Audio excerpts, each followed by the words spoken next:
What does it mean to be an entrepreneur? In a world of inaction, over-promising and under-delivering, every second man seems to claim himself an entrepreneur. An entrepreneur is someone that would never call himself an entrepreneur.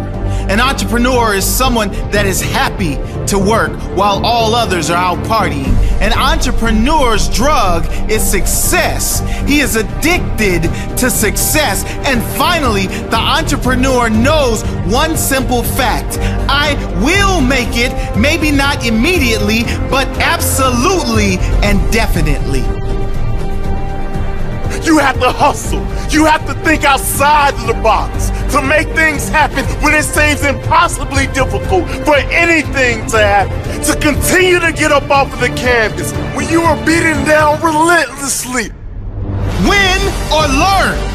I never lose. I will succeed, not immediately, but absolutely and definitely. I will take action when others hesitate. I will think big when others don't. I will sacrifice when others won't. I will dare to dream of greatness when others fear it. I will outwork my competition day and night. I am the captain of my fate, the master of my soul, the boss of my dreams, the king of my goals.